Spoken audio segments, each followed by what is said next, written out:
പ്രിയ സുഹൃത്തുക്കളെ, ഞാൻ ഏകദേശം ഒരു മാസം മുമ്പ് ഒരു വീഡിയോയ്ക്കകത്ത് പ്രത്യേകം പറഞ്ഞിരുന്നു, BJPക്കകത്ത് അടി തുടങ്ങി.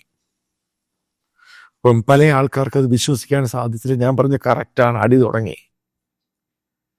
കാരണം ഒരിക്കലും പ്രതീക്ഷിക്കുന്നില്ല. BJP എന്ന് പറയുന്നൊരു കേഡർ പാർട്ടിയാണ്, RSSന്റെ പിന്തുണയുണ്ട്. പക്ഷെ അടി തുടങ്ങിയത് അകത്തായിരുന്നു. ആദ്യം രാഷ്ട്രപതി ഉപരാഷ്ട്രപതി ഇലക്ഷൻ്റെ അകത്ത് പോലും ഇന്ത്യൻ പ്രധാനമന്ത്രി പല MLA MP-മാരെയും നേരിട്ട് വിളിച്ചു, വരണം, ഇൻക്ലൂഡിങ് സുരേഷ് ഗോപിയോട് വല്ലതും പെട്ടെന്ന് വരാൻ പറഞ്ഞു.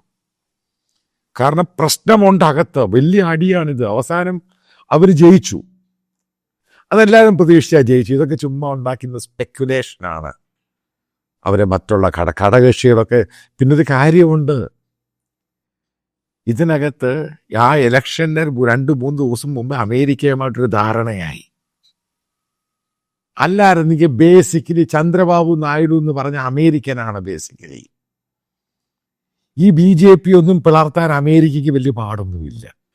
ഇതൊക്കെ തെറ്റായ ആൾക്കാരൻ അമേരിക്കൻ ഗെയിമും അമേരിക്കൻ നയതന്ത്രവും അറിയാത്തവരാണ് പറയുന്നത്. ഞാൻ ഒരു ഉദാഹരണം പറയാം, ശ്രദ്ധിച്ച് കേൾക്കുക. ഇത് പാകിസ്ഥാനിൽ ഇമ്രാൻഖാൻ എങ്ങനെ ജയിലിൽ പോയത്? അമേരിക്കക്കെതിരെ പറഞ്ഞു, പിന്നെ പാർലമെന്റിൽ ഇഷ്യൂ ആയി, അവസാനം 3-4 മാസം കഴിയുമ്പോൾ ജയിലിലായി, ജീവപര്യന്തം ജയിലിൽ കിടക്കുക. ആരെങ്കിലും പ്രതീക്ഷിച്ചു ഈ സംഭവം? നിങ്ങൾ ആലോചിക്കുക. ഇനിയും അത് കഴിഞ്ഞുള്ള സംഭവം നമുക്ക് അടുത്ത സമയം എടുക്കാം. ഈ France, Emmanuel Macron double state, അതായത് 2 സ്റ്റേറ്റ് എന്ന് ആദ്യം പറഞ്ഞു. ഈ പാലസ്തീനുമായിട്ട് ഇസ്രായേലും ഹമാസുമായി ബന്ധപ്പെട്ട് നിങ്ങൾ നോക്ക്, 1 മാസം എടുത്തില്ല. ഇമ്മാനുവൽ മാക്രോണിന്റെ പാർട്ടിയുടെ പിന്തുണ പോയി പാർലമെന്റിൽ. 2ാമത്തെ പ്രാവശ്യം 3ാമത്തെ പ്രാവശ്യം പുതിയ പ്രധാനമന്ത്രി ചാർജ് എടുത്ത്. ഫ്രാൻസ് പ്രശ്നമായി. അമേരിക്കയുടെ അലയൻസ് പാർട്ട്ണറാണ്. ആലോചിച്ച് നോക്കുക. അവർ അവിടെ പണിതാൽ അതിന് പുറത്ത് നിൽക്കുന്ന ഒരു രാജ്യത്തെ അവർ തുലയ്ക്കുന്നില്ലയോ? ഇത് ഞാൻ ഈ പറയുമ്പോഴും നിങ്ങൾ ആ സെൻസിയും മനസ്സിലാക്കാം. അമേരിക്ക അങ്ങനെയാണ് ഗെയിം കളിക്കുന്നത്. ഇവിടെ ഭരിക്കുന്നവൻ ആര് ഭരിച്ചാലും, അവരുമായിട്ട് അവർ ഇൻവെസ്റ്റ് ചെയ്യുന്ന രാജ്യത്ത് ആര് ഭരിച്ചാലും, അവരുമായ ലോഹ്യമുള്ള രാജ്യത്ത് ആര് ഭരിച്ചാലും അവരുടെ കൂടെ നിന്നോണം, അല്ലെ തെറിപ്പിക്കും. അത് മോദിയെന്നൊന്നുമില്ല. ഞാൻ പറഞ്ഞതാണ്, ഈ BJPക്കകത്ത് ഇതാൻ്റെ ടോപ്പിക്കിലോട്ട് വരിക. ഇനി അടുത്ത ബ്രിട്ടൻ നോക്കുക. ഏതാണ്ട് കീത്ത് സ്റ്റാമറിന്റെ ഗവൺമെന്റ് താഴെ പോകുന്ന രീതിയിലോട്ടായി. ഡെപ്യൂട്ടി പ്രൈം മിനിസ്റ്ററൊക്കെ റിസൈൻ ചെയ്യുക, മറ്റുള്ളവർ റിസൈൻ ചെയ്യുക. ലേബർ പാർട്ടിക്കകത്തുള്ളവർ കീത്ത് സ്റ്റാമർക്കെതിരെ പറയുക. റിഫോംസ് പാർട്ടി വലിയ ശക്തമായിട്ട്, ടോമി റോബർട്ട്സും വലിയ ശക്തമായിട്ട് കയറി വരുന്നു. ഇതെന്താ നിങ്ങൾ തമാശയായിട്ടാണ് കരുതിയത്? ഇത് ഫ്രാൻസിനും അറിയാം, ഇംഗ്ലണ്ടിനും അറിയാം, ഈ പറയുന്ന രാജ്യങ്ങൾക്കൊക്കെ അറിയാം. അവർ തെറിപ്പിക്കും. അവരുടെ കൂടെ നിന്നോണം. അതുകൊണ്ടാണ് പെട്ടെന്ന് ഇമ്മാനുവൽ മാക്രോൺ അവിടുന്ന് സ്റ്റാൻഡ് മാറ്റി, കീത്ത് സ്റ്റാമർ ഇവിടുന്ന് സ്റ്റാൻഡ് മാറ്റി, മോദിയും സ്റ്റാൻഡ് മാറ്റി. കാരണം മോദിക്കും പിടികിട്ടി, അല്ലെ അയാൾ തെറിക്കും. അതുകൊണ്ടാണ് പെട്ടെന്ന് യൂട്ടേൺ അടിച്ച് അമേരിക്കയിലോട്ട് പോകുന്നത്. എവിടെ പോയി? ഡോളർ ഇപ്പം തുലയ്ക്കും, അതിപ്പം തുലയ്ക്കും, ട്രംപിനെ ഇപ്പം അടിക്കും. എവിടെ പോയി? ഒരു വാക്ക് മിണ്ടുന്നുണ്ടോ? ഇപ്പോൾ ഇന്ത്യയുടെ ടോപ്പിക്കിലോട്ട് വരാം. എന്താണ് ഗഡ്കരി ഇന്നത്തെ സ്റ്റേറ്റ്മെന്റ് കൊടുത്തത്? എന്താ ഗഡ്കരിയുടെ സ്റ്റേറ്റ്മെന്റ്? ആലോചിക്കേണ്ട വിഷയമാണ്. ആദ്യമായിട്ട് ഗഡ്കരി പറയുകയാണ്, അതായത് ഈ പെട്രോളിൻ്റെ അകത്ത് ഈ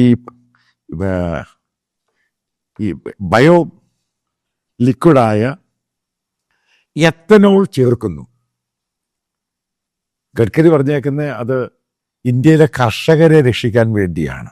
പക്ഷെ സയന്റിഫിക് ആയിട്ടുള്ള പല പഠനവും പറയുന്നു വണ്ടിയുടെ മൈലേജ് കുറയ്ക്കും, വണ്ടിയുടെ ലൈഫ് കുറയ്ക്കും പെട്രോളുമായിട്ട് ചേർത്ത് കഴിഞ്ഞാൽ. ഇതാരാ ഈ ഇഷ്യൂ പൊക്കിക്കൊണ്ട് വന്നത്? ബേസിക്കലി കോൺഗ്രസ് ഒന്നും അല്ല. ഗഡ്കരിയുടെ മോഡ് ബിസിനസ് അതായത് ഷുഗർ കമ്പനിയാണ് ഈ പറയുന്ന ഈ സാധനം ഈ വളർത്തുന്ന ഇതിൽ നിന്നാണ് ഈ എത്തനോൾ എന്ന് പറഞ്ഞ് ഉൽപ്പാദിപ്പിച്ചെടുക്കുന്നത്. മുഴുവനും പ്ലേറ്റ് മാറ്റി ഗഡ്കരിയെ ഇത്രമാത്രം അടിച്ചത്, അതായത് ഇന്ത്യയിൽ വലിയ ഇഷ്യൂ നടക്കുവാണ് എത്തനോൾ മിക്സിങ് പെട്രോളുമായിട്ട്. അയാളെ ആരാ ടാർഗറ്റ് ചെയ്ത്? അമിത്ഷായും BJP. കാരണം ഇയാൾ RSSന്റെ ആളാ. ഈ സോഷ്യൽ മീഡിയ വാട്സപ്പിൽ ഈ പറയുന്ന BJPയുടെ ഒരു ഗ്രൂപ്പ് ഈ ഗഡ്കരിക്കെതിരെ മകനെതിരെ അങ്ങ് തിരിഞ്ഞ് വലിയ ഇഷ്യൂ ആക്കി എടുത്തേക്കുവാണ്. അതായത് എത്തനോളിന്റെ ഫാക്ടറി ഒക്കെ ഉള്ള ആർക്കാണ്? ഗഡ്കരിയുടെ മോന്. നേരത്തെ ഗഡ്കരി ആയിരുന്നു ഗഡ്കരിയുടെ മോൻ. കാരണം അവർ വളരെ വർഷമായിട്ട് അവരുടെ കുടുംബമായിട്ടുള്ള പൂർത്തി ഇൻഡസ്ട്രീസ്, ഷുഗർ മില്ലും ആ പരിപാടികളൊക്കെ ഉണ്ട്. ആരാ ഇത് പെട്ടെന്ന് കൊണ്ടുവന്ന്? ഇത്രയും നാളുമില്ല, പെട്ടെന്ന് കൊണ്ടുവന്ന കാര്യമായിരുന്നു. കാരണം ഗഡ്കരി അവിടെ ഹൈലൈറ്റ് ചെയ്യുവാണ് RSS. കാരണം മോദിയെ റീപ്ലേസ് ചെയ്യാൻ വേണ്ടി പെട്ടെന്ന് ഗഡ്കരിക്കെതിരെ അഴിമതി ആരോപണം കൊണ്ടുവരികയാണ്. കാറിൻ്റെ ഇത് പോകുന്നു, അത് പോകുന്നു, എത്തനോൾ കൊണ്ടുവരുന്നത്, ഗഡ്കരി പണം ഉണ്ടാക്കുന്നു, ജനങ്ങളെ കൊള്ളയടിക്കുന്നു. പെട്ടെന്ന് അതങ്ങ് വന്നു. അപ്പൊ തിരിച്ച് RSSന്റെ അകത്ത് മറ്റൊരു ഗ്രൂപ്പ് അമിത്ഷായ്ക്കെതിരെ പെട്ടെന്ന് മകൻ്റെ ഇഷ്യൂ കൊണ്ടുവരുന്നു. ഇത് കോൺഗ്രസ് കൊണ്ടുവന്നതൊന്നുമല്ല, BJPക്ക് അകത്തുണ്ടായ ഇഷ്യൂ. അതായത് BJPക്ക് അകത്ത് അടിയ RSS ഒരു ഭാഗത്താണ്, അതിൻ്റെ അകത്ത് വലിയ വിഭാഗം ആൾക്കാർ, കുറച്ച് പേര് മോദിയുടെ കൂടുന്നേ ഉള്ളൂ. പക്ഷെ അതിൻ്റെ അകത്ത് കാര്യമായ പ്രസക്തമായ എല്ലാവരും ആൻറ്റി മോദിയാണ്. ഓപ്പറേഷൻ സിന്ദൂർ തന്നെയാണ് വിഷയം. അപ്പം ഞാൻ ചോദിക്കട്ടെ, ഇതല്ലേ ഞാൻ നേരത്തെ പറഞ്ഞു, ഇതിപ്പം പ്രത്യക്ഷത്തിലുണ്ടായി. അതല്ലേ ഇന്ന് ഗഡ്കരി ഒരു സെമിനാറിൽ പങ്കെടുത്തിട്ട് പറഞ്ഞത്, ഒരു പെട്രോളിയം ലോബിയാണ് അദ്ദേഹത്തിൻ്റെ പിറകിലെന്ന്. ആരാ പെട്രോളിയം ലോബി? പെട്രോളിയം ലോബി എന്ന് പറയുന്ന ലോബി നിങ്ങൾ മനസ്സിലായിക്കോണം. ഈ പറയുന്ന അംബാനിയും അദാനിയും ഒക്കെയാണ് ഈ പെട്രോളിയം ലോബി എന്ന് പറയുന്നത്. അവരാണ് പുള്ളിയെ താറുമാറാക്കുന്നത്. അപ്പൊ ആരാ അതിൻ്റെ പുറകിൽ? മോദിയും കൂട്ടരും. അത് പരസ്യമായിട്ടാണെങ്കിൽ പറഞ്ഞു. ഇതല്ലേ സംഭവം, ഇതല്ലേ ഞാൻ നേരത്തെ പറഞ്ഞു, ഇതല്ലേ ഉണ്ടായത്.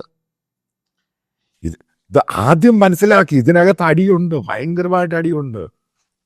ഇത് മോദി പറയുന്ന അമേരിക്കയായിട്ട് ഇവരുമായിട്ടൊക്കെ സെറ്റിൽ ചെയ്യേണ്ടി വരും. അതാണ് ഞാൻ പറഞ്ഞത്, മോദിക്ക് ആ പഴയ ആവേശവും പരിപാടിയൊക്കെ അങ്ങ് ഡൗൺ ആയി. പുള്ളി മെന്റലി, പുള്ളി ഈ പറയുന്ന പുള്ളിയുടെ ബോഡി ലാംഗ്വേജ് കണ്ടാൽ അറിയാം, ഇങ്ങനൊന്നും അല്ല മോദി സംസാരിക്കുകയൊക്കെ ചെയ്യുന്നത്. ബീഹാർ ഇലക്ഷനാണ് മോദിയുടെ ലൈഫിലെ, അതായത് പ്രധാനമന്ത്രി ക്രൂഷ്യൽ എന്ന് പറയുന്നത്. ഈ BJPക്കാർ തന്നെ മോദിക്കെതിരെ വോട്ട് ചെയ്യും. ഇന്ത്യയിൽ പലയിടത്തും പല BJPക്കാർ, ഞാൻ പറയുന്ന യാഥാർത്ഥ്യമാണ്, മോദിയെ തെറി വിളിക്കാൻ തുടങ്ങി. ഈ സ്ട്രീറ്റിൽ കൂടെയുള്ള ഇത് തുടങ്ങി, ആൾക്കാർ കൂടി പ്രതിഷേധം നടക്കും, മോദിയെ പച്ചത്തെറി വിളിക്കുക. ആരാതിൻ്റെ പോലെ BJP. ആരാതിന് നേതൃത്വം കൊടുക്കുന്നത്? Unknown BJP. അതായത് നേരത്തെ കഴിഞ്ഞ പാർലമെന്റ് ഇലക്ഷൻ പലർക്കും സീറ്റ് കൊടുക്കാത്ത പല ആൾക്കാരുണ്ട്. അതായത് മോദിയുമായിട്ട് ലോഹിത്തിൽ പോകാത്ത പല ആൾക്കാരുണ്ട്. അവരൊക്കെ ഇതിൻ്റെ അകത്ത് പല ഭാഗത്ത് നേതൃത്വം കൊടുക്കുന്നുണ്ട്. അതിപ്പം ഈ ഗഡ്കരിയുടെ പ്രസംഗത്തോടു കൂടി അവരെല്ലാം ഇപ്പം വിസിബിൾ ആവും. അതായത് വരാൻ പോകുന്ന, ഞാൻ പറഞ്ഞതിൽ 1 വർഷമാണ് ഇയാളല്ലെങ്കിൽ അമേരിക്കയുടെ കാലം പിടിച്ചോണം, അല്ലെങ്കിൽ മോദിയെ താഴെ ഇറക്കും, അല്ലെങ്കിൽ അയാളെ രാജിവെച്ചു പോകും. ഇത് മനസ്സിലാക്കുക. ഇത് കോൺഗ്രസിന്റെ കഴിവൊന്നും അല്ല, ഇത് കോൺഗ്രസിന്റെ കഴിവേ അല്ല. കാരണം ഇപ്പം ഏറ്റവും കൂടുതൽ ഇഷ്യൂ ആയിരിക്കുന്ന സംഭവമാണ് നേപ്പാളിന് ശേഷം ഇന്ത്യയിലെ അൺഎംപ്ലോയ്മെന്റ്. അത് നേപ്പാളുമായിട്ട് നമുക്ക് ക്ലബ് ചെയ്യുക. അപ്പൊ ഇന്ത്യയിലെ അൺഎംപ്ലോയ്മെന്റ് എന്ന് പറഞ്ഞാൽ ഏറ്റവും കൂടുതൽ ഉണ്ടാകാൻ പോകുന്ന എവിടെ? വില്ലേജുകളിലല്ല, അർബൻ സിറ്റികളിലാണ്.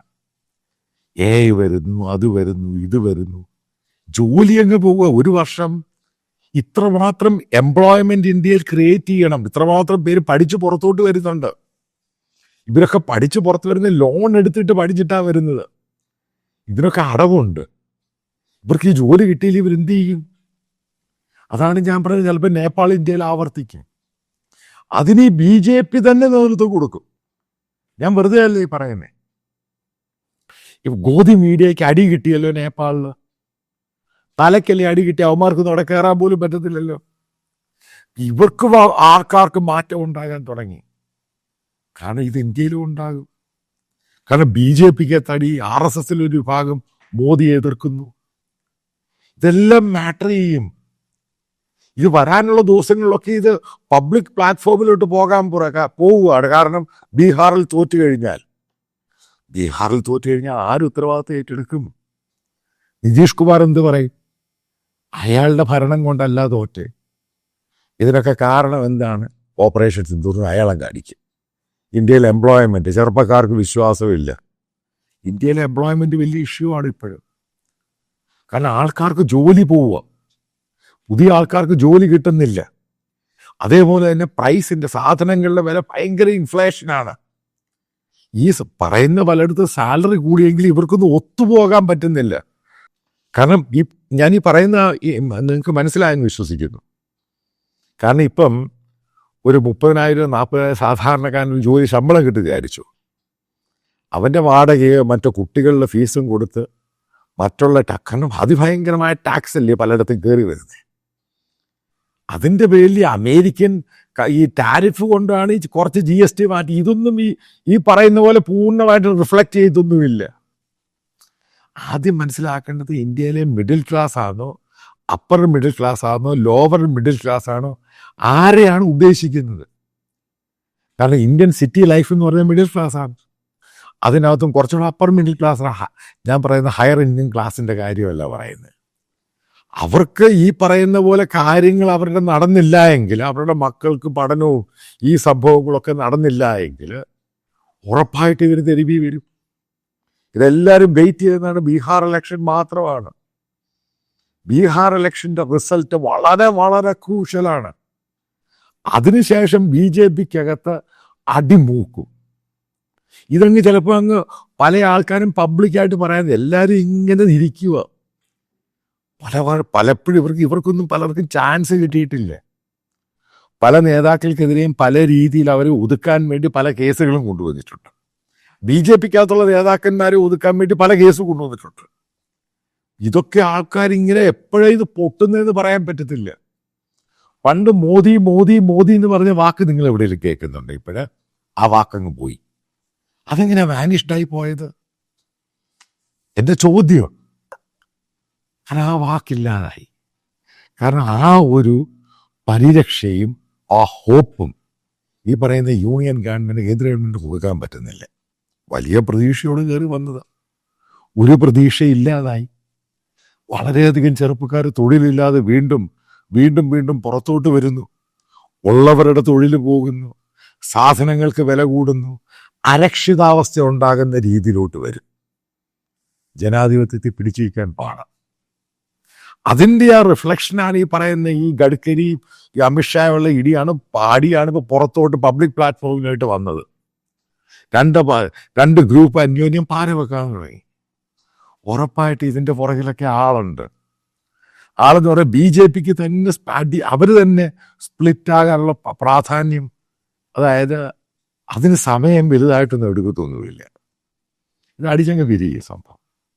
അപ്പം അതിനു മുമ്പ് അപ്പം എങ്ങനെയാണ് ബീഹാർ ഇലക്ഷൻ്റെ റിസൾട്ട്, ഔട്ട്കം, അതിനെ ബേസ് ചെയ്തായിരിക്കും ഈ ഗവൺമെൻറ്റിൻ്റെ മുന്നോട്ടുള്ള പോക്ക്.